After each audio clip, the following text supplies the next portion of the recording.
찬송가 432장.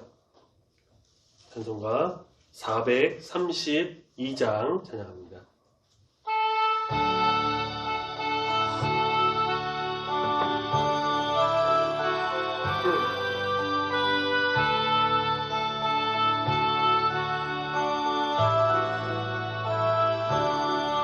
큰 물결이 설레는 어두운 바다, 저 등대의 불빛도 희미한데 이 풍랑에 패저 항해하는 이 작은 배 사고는 주님이라. 나 두려움 없도다. 주 예수님 내 곁 계시도다. 이 흉흉한 바다를 다 지나면 저 소망의 나라에 이르리라. 큰 풍랑이 이 배를 위협하며 저 깊은 물이 벌려 달려드나 이 바다에 노저 항해하는 이 작은 배 사고는 주님이라. 나 두려움 없도다. 주 예수님 내 곁 계시도다. 이 흉흉한 바다를 다 지나면 저 소망의 나라에 이르리라. 큰 소리로 물결을 명하시면 이 바다는 고요히 잠자리라. 저 동력이 환하게 밝아올 때 나 주 함께 이 바다 건너가리. 나 두려움 없도다. 주 예수님 내 곁 계시도다. 이 흉흉한 바다를 다 지나면 저 소망의 나라에 이르리라. 아멘. 사도신경으로 신앙 고백 드리겠습니다. 전능하사 천지를 만드신 하나님 아버지를 내가 믿사오며 그 외아들 우리 주 예수 그리스도를 믿사오니 이는 성령으로 잉태하사 동정녀 마리아에게 나시고 본디오 빌라도에게 고난을 받으사 십자가에 못 박혀 죽으시고 장사한 지 사흘 만에 죽은 자 가운데서 다시 살아나시며 하늘에 오르사 전능하신 하나님 우편에 앉아 계시다가 저리로서 산자와 죽은 자를 심판하러 오시리라. 성령을 믿사오며 거룩한 공예와 성도와 서로 교통하는 것과 죄를 사하여 주시는 것과 몸이 다시 사는 것과 영원히 사는 것을 믿사옵나이다. 아멘. 하나님 말씀 마태복음 18장 1절부터 5절까지의 말씀 같이 읽어보도록 하겠습니다. 신약성경 30페이지쯤에 있습니다. 마태복음 18장 1절부터 5절까지 말씀 찾으셨으면 우리 한 목소리로 함께 천천히 읽겠습니다. 시작. 그때에 제자들이 예수께 나와 이르되 천국에서는 누가 크니이까? 예수께서 한 어린아이를 불러 그들 가운데 세우시고 이르시되 진실로 너희에게 이르노니 너희가 돌이켜 어린아이들과 같이 되지 아니하면 결단코 천국에 들어가지 못하리라. 그러므로 누구든지 이 어린아이와 같이 자기를 낮추는 사람이 천국에서 큰 자니라. 또 누구든지 내 이름으로 이런 어린아이 하나를 영접하면 곧 나를 영접함이니. 아멘. 우리가 지난주에 봤던 앞선 17장 이제 마지막 부분의 말씀에서는 베드로가 성전세를 내는 거에 있어서 성전세 걷는 사람들, 그들과 이제 예수님께서 성전세를 내고 있냐, 그런 이야기를 듣고 그것에 대해서 또 예수님께서 말씀하시기를 아들은 이제 세를 면한다. 그렇지만 그 사람들이 세상이 실족하지 않게 하기 위해서 베드로에게 말씀하시기를 너가 가서 낚시를 해서 오르는 고기, 제일 먼저 오르는 고기 입을 열면 한 세겔이 있을 것이니까 그것으로 이제 성전세를 내라. 예수님과 베드로 두 명의 성전세를 한 세겔로 내라고 하신 그 말씀, 아마 같이 제자들도 있었을 겁니다. 다른 제자들도 있으면서 그 이야기를 들었을 것이에요. 그래서 그런 어떠한 임금과 아들의 비유라고 할까요? 그런 이야기를 좀 오해한 것이 아닐까, 아니면 좀 더 그에 앞서서 우리 17장 초반에 예수님께서 특별히 3명의 제자 베드로, 야고보, 요한 그렇게만 따로 데리고 산에만 올라갔던 것에 대한 그 나머지 9명의 좀 못마땅하게 여기는 것이 있었던 것일까? 제자들이 예수님께 아주 단도직입적으로 묻습니다. 예수께 나와서 물으기를 천국에서 누가 큽니까? 라고 물어요. 우리가 보는 개역개정 성경이 이제 번역이 뭐 여러 가지로 거치면서 번역이 되기도 했는데 그 비교의 의미를 좀 제대로 살리지 못한 것으로 보는데요. 여기서 말씀하는 누가 천국에서 누가 크니까 라는 이 말씀의 헬러 원어는요, 사실 누가 천국에서 가장 큰 사람입니까? 라고 하는 최상급으로 물어보고 있는 거예요. 그러니까 조금 큰 게 아니라 제일 큰, 최고로 큰, 다시 질문하자면 천국에서 우리들 중에서 혹은 예수님을 따르는 사람들 중에서 누가 최고로 큰 사람입니까? 라고 물은 겁니다.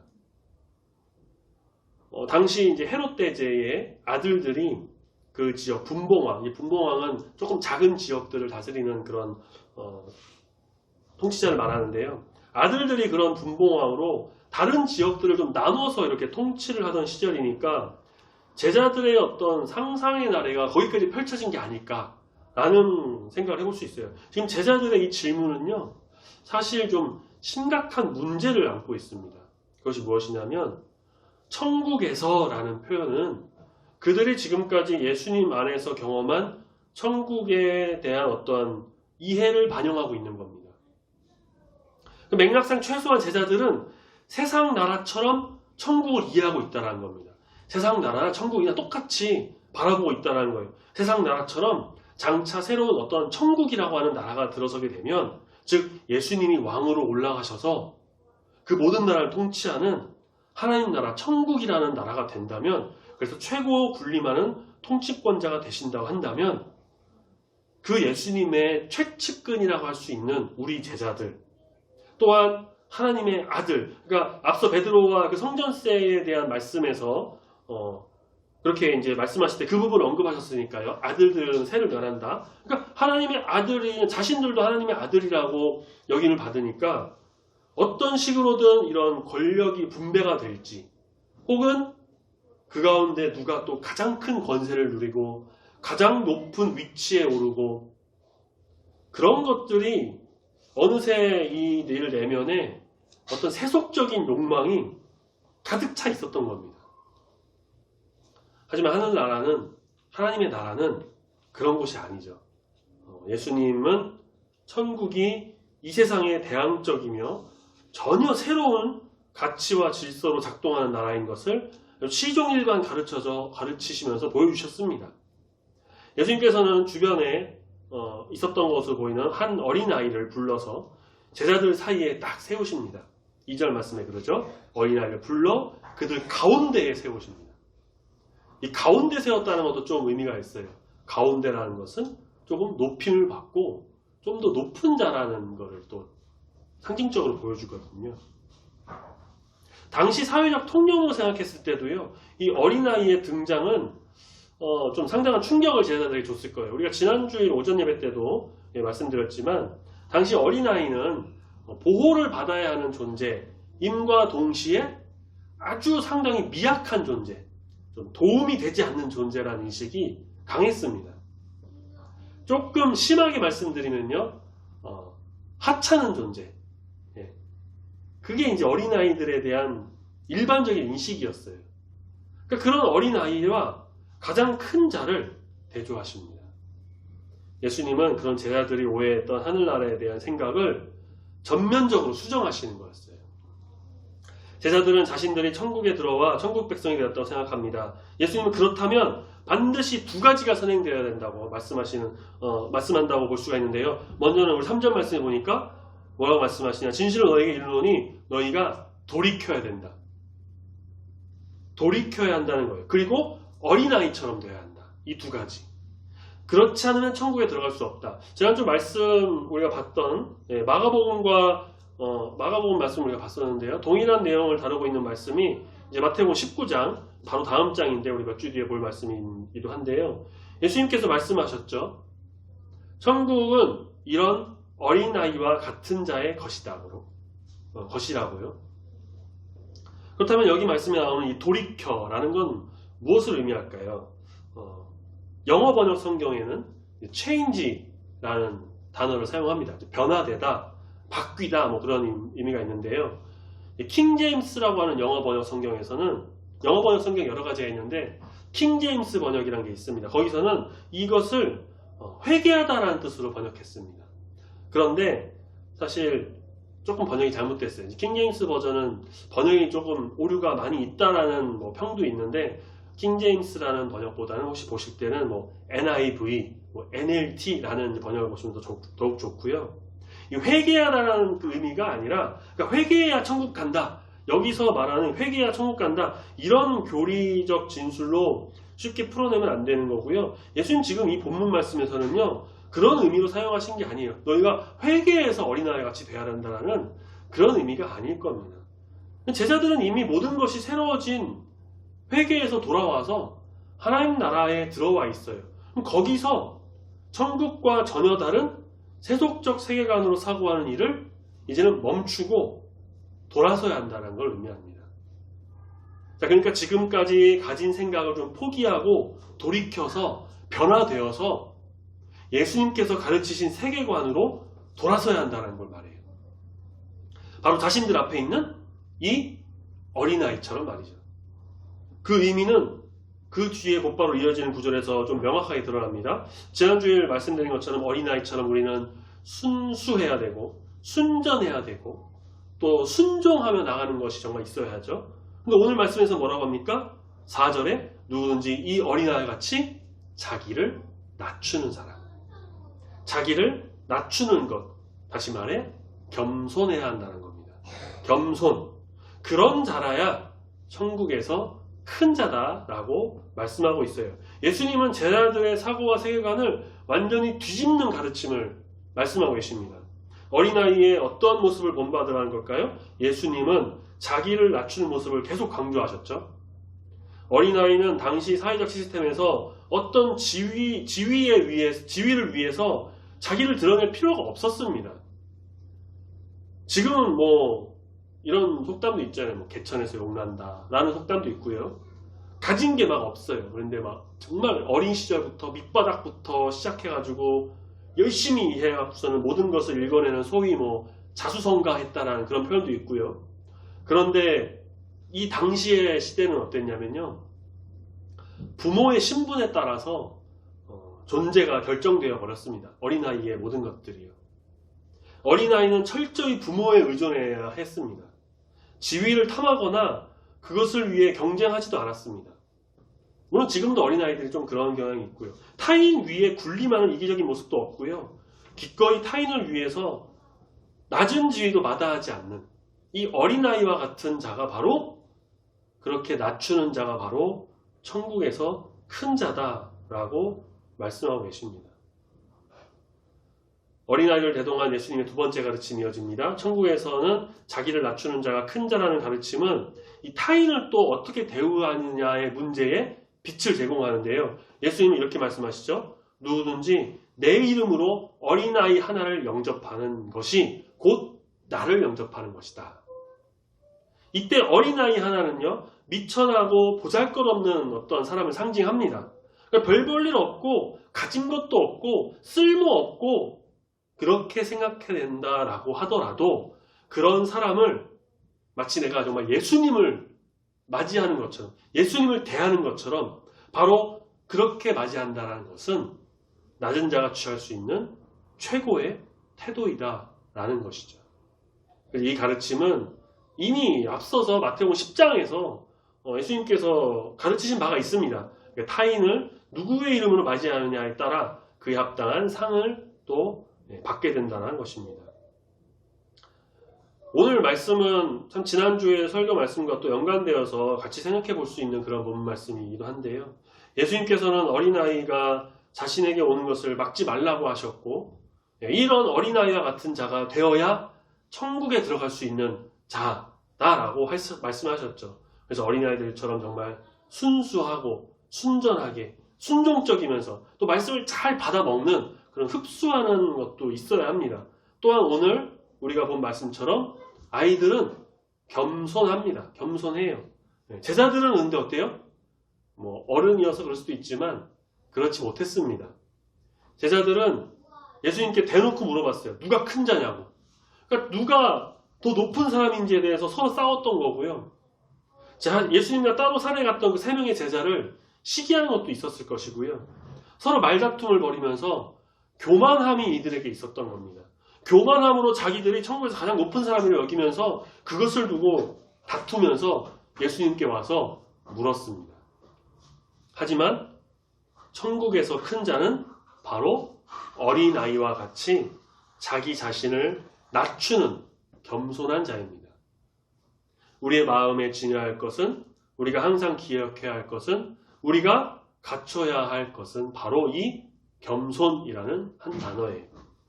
군림하고자 하고 모든 것을 갖고자 하고 모든 사람을 다 자기 발 아래에 두고자 하는 이 교만은 하나님의 성품, 또 하나님의 사람의 그런 사람의 성품과 정반대가 되는 것입니다. 우리 예수님께서는 그렇게 자신의 모든 것을 내려놓으시고 모든 사람을 위해 십자가에 달려 죽으심으로 겸손의 극치를 보여주셨습니다. 빌립보서 2장 5절 말씀에서 너희 안에 이 마음을 품으라고 합니다. 곧 그리스도 예수의 마음입니다. 하나님과 동등됨을 취할 것을 여기지 아니하시고 자기를 비워 종의 형체, 사람의 모양을 가지셔서 사람과 같이 되셨고요. 그렇게 죽기까지 복종하셨습니다. 순종하셨어요. 겸손함으로. 그래서 우리는 그 예수님의 겸손을 배우고 그 마음을 품어야 한다는 겁니다. 겸손의 마음을 본받아야 합니다. 그 겸손함으로 살아가는 자가 되어야 합니다. 그것이 바로 천국에서 큰 자라고 불리는 사람의 모습입니다. 그래서 우리는 우리의 의를 막 드러내고 나를 높이려고 하고 칭송받으려고 하고 사람들에게 막 우쭐대는 게 아니라 항상 겸손하게, 우리가 하나님 앞에 겸손하는 것은 물론이고요. 사람들 앞에서도 항상 겸손하게, 그래서 내 삶 속에서 겸손이 막 드러나는 그런 삶을 살아야 할 것입니다. 그렇게 모든 상황 속에서 겸손하게 나아갈 때는요, 사람들도 좋은 시각으로 바라볼 것이에요. 또한 우리를 통해서 그런 겸손으로 예수 그리스도의 덕을 세우는 귀한 일들이 일어날 것입니다. 예수님께서 말씀하신 것처럼 이런 어린아이와 같이 자기를 낮추는 겸손함, 이것을 우리가 꼭 기억하시면서 주님 안에서 온전한 삶을 살아가며 우리 천국을 온전히 바라보며 소망하며 나가는 우리 겸손한 우리 모든 성도님들이 다 되시기를 소망합니다. 아멘. 찬송 같이 부르겠습니다. 찬송가 212장. 찬송가 우리 212장 들으셨던 말씀 기억하시면서 같이 찬양 드리겠습니다.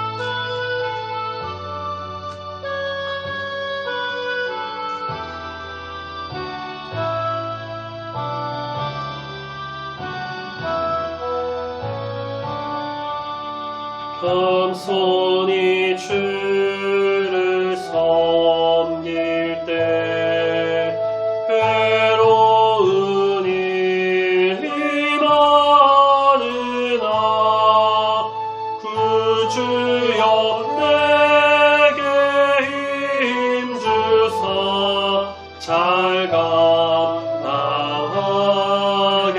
하소서.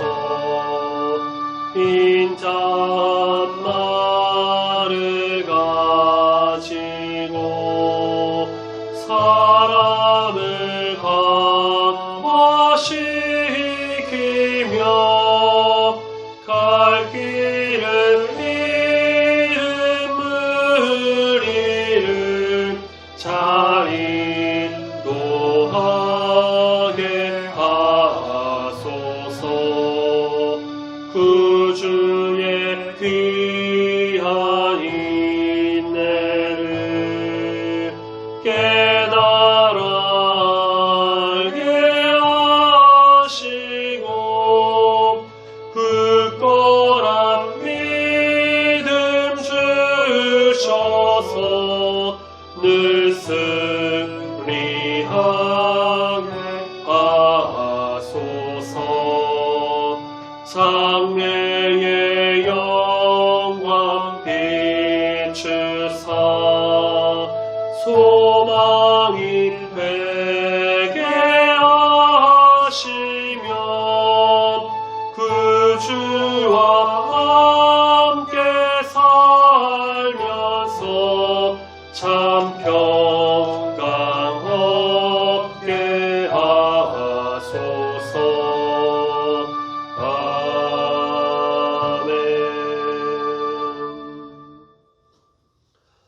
하나님 아버지 감사합니다. 수요일에도 우리를 불러주셔서 이 예배의 자리에 나오게 인도하여 주신 주님의 은혜 감사합니다.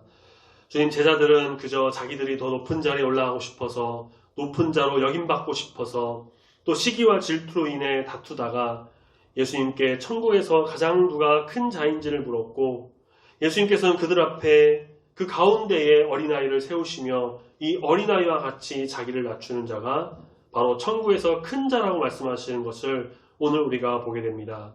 주님, 세상의 이치를 따르고 세상의 방법대로 하나님 나라를 바라보는 것이 아니라 오직 우리 주님의 뜻대로 말씀대로 바라봄으로 그래서 오직 겸손하게 자기를 낮춤으로 인해 하나님 보시기에 합당한 자가 되어 오직 천국 백성으로서의 합당한 자로서의 삶을 살기를 소망하오니 붙들어 인도하여 주시옵소서. 주님, 우리도 때로는 제자들처럼 높임받고 싶어하고 또 높은 자리에 올라가고 싶어하고 큰 자가 되고 싶어 할 때도 있지만 주님, 하나님 앞에서는 오직 겸손하게 그리고 또한 사람들 앞에서도 겸손한 자가 되어 하나님의 덕을 세우고 예수 그리스도의 향기를 날리는 귀한 주님의 자녀로서의 삶을 살기를 소망하오니 붙들어 인도하여 주시옵소서. 모든 상황 모든 곳에서 항상 겸손한 자가 되기를 다짐하며 이 시간 기도합니다. 주님, 우리의 연약함을 붙들어 인도하여 주시고 교만이 아닌 겸손으로 무장하여 아름다운 주의 뜻을 세우는 귀한 우리 중부교회 모든 성도가 되도록 붙들어 인도하여 주시옵소서. 감사합니다. 주님, 남은 한 주간도 지켜주시고 특별히 가정의 달 5월을 보내는 가운데 우리의 가정을 위해서 더욱 기도하며 더욱 사랑으로 돌보며 지내는 귀한 삶이 되도록 이번 한 달도 붙드시고 이끌어 인도하여 주시옵소서. 감사드리며 거룩하신 예수님의 이름으로 기도드립니다.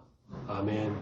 하늘에 계신 우리 아버지여, 이름이 거룩히 여김을 받으시오며 나라가 임하시오며 뜻이 하늘에서 이루어진 것 같이 땅에서도 이루어지이다. 오늘날 우리에게 일용할 양식을 주옵시고 우리가 우리에게 죄 지은 자를 사하여 준 것 같이 우리 죄를 사하여 주옵시고 우리를 시험에 들게 하지 마옵시고 다만 악에서 구하옵소서. 대개 나라와 권세와 영광이 아버지께 영원히 있사옵나이다. 아멘.